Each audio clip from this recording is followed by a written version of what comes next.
The White House has just announced that President Trump's embattled pick to be the next VA secretary, Dr. Ronny Jackson, is withdrawing from consideration.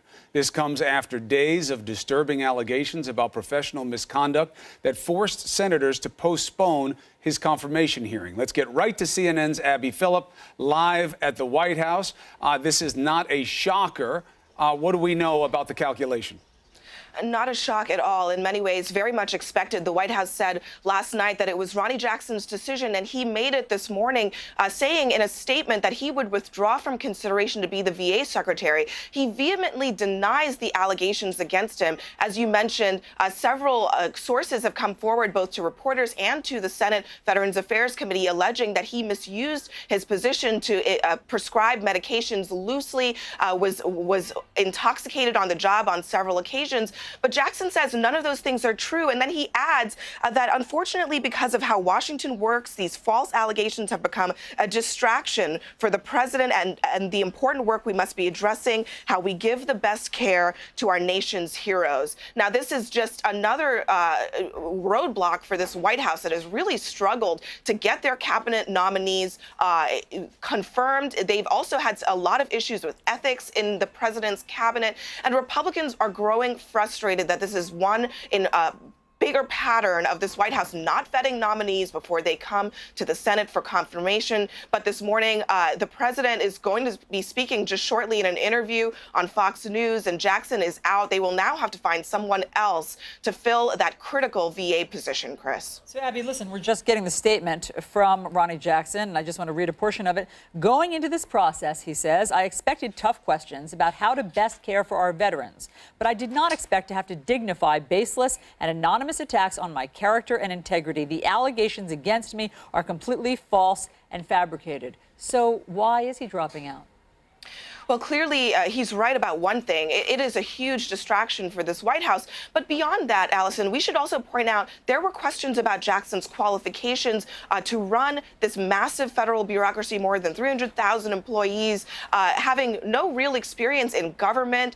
He is a doctor. He is an officer in the military. But a lot of Republicans and Democrats were concerned that he simply was not qualified. So that would have been one hurdle to overcome. A second hurdle with all of these allegations being brought forward by, in some cases, almost 24 sources, according to the Democrats on the Veterans Affairs Committee, it would have been very difficult for him to be confirmed to this position, especially considering that Republicans have a very narrow majority in the Senate. They could not afford to lose anyone virtually. It is also virtually unprecedented for a VA nominee to not get overwhelming support, and Jackson, at the very least, was looking at a very, very difficult uphill battle for confirmation. All right, Abby, let's bring in John Avalon here. It's also unprecedented to put somebody like Ronny Jackson up for the VA job.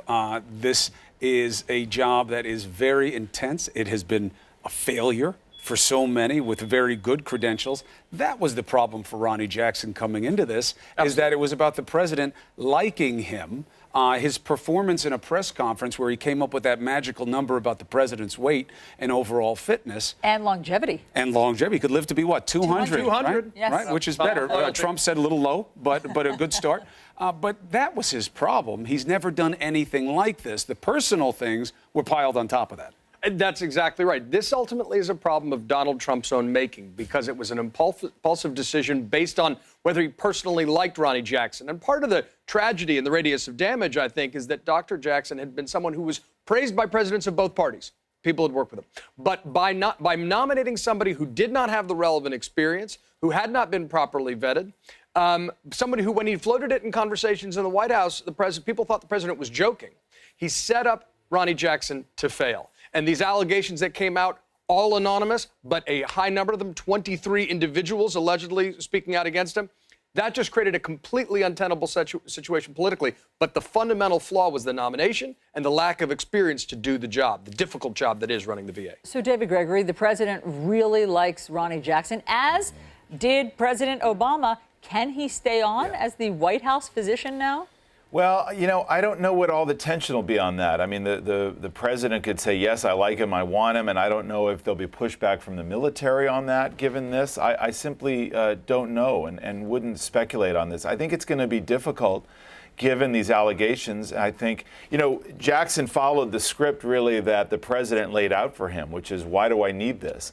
You can deny the allegations, avoid trying to disprove them, and avoid a kind of a fuller airing of those allegations. And by the way, more cynically, the White House could use this to then go after Democrats, ignoring the Republicans' concerns or indifference toward Jackson, and say this was just a smear job against him. But, it goes back to what John was talking about this morning. The White House has to own this. Whatever the circumstances, this was a nominee that went bad. They're barely getting Pompeo through. They got problems with Scott Pruitt. And this is because this is how the president operates, impulsively. And in choosing Jackson, again, I'll go back to what I said earlier in the morning, which is I think there's a lot that's very curious about this, that people have come forward after he's been in a job like this, which is pretty sensitive for a long time.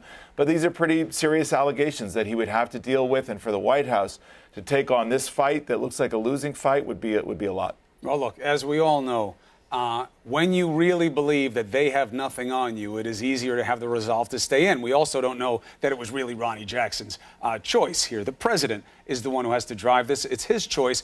Abby, David Gregory is, of course, correct when he says the White House needs to own this. He also knows very well, as do you, that they won't, right? This will be about them saying that this is your fault, Abby, you and the media, unfair witch hunt, this time on Ronny Jackson, unfair on the Democrats, unfairly going after him like they are with Pruitt. Isn't that the expected pushback here?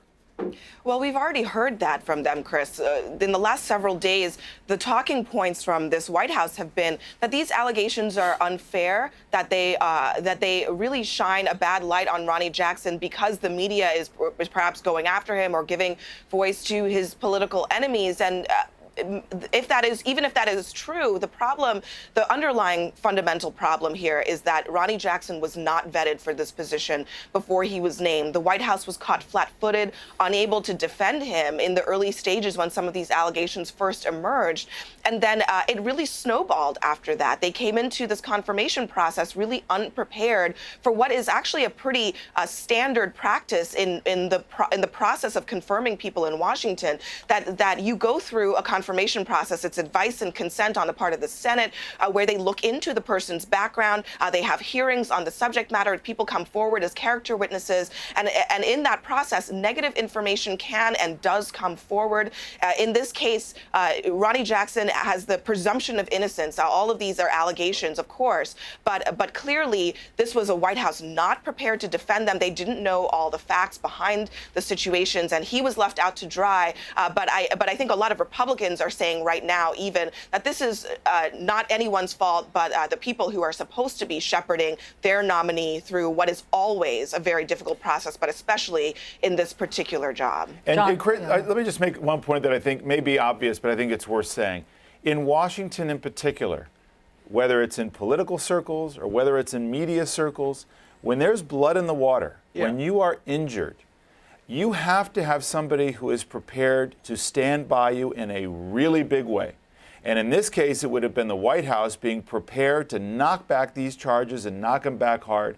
As Abby says, they were not prepared to do that. They were blindsided by that. And when it gets this far afield and there's that much blood in the water, it's just almost impossible to hang on. But that also requires them knowing the fact pattern and doing the work beforehand, which is counter to impulsive discussions. But as Harry Truman once said, if you want a friend in Washington, get a dog.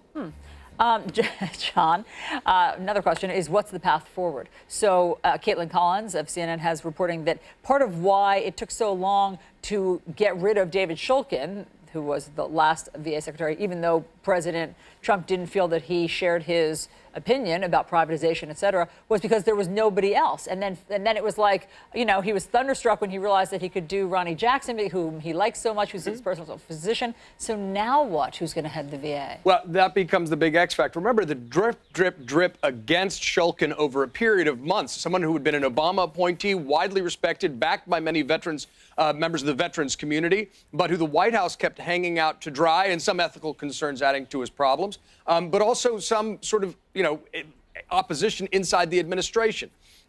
Dr. Jackson had that personal connection with Trump based on loyalty, but that obviously isn't sufficient to run this massive bureaucracy that still needs reform. Who he will be replaced by is an utter X factor at this point. Hey, And Abby, it's so important. If I can just say, Chris, it's so important because we know the trail of tiers of difficulty of the VA and how it affects our men and women who are coming back from combat after Afghanistan and Iraq. There's so many well-documented cases. We talk about a big bureaucracy, but it is awful. So it's important to move on, to get closer to a solution, because dragging out is only going to make it worse.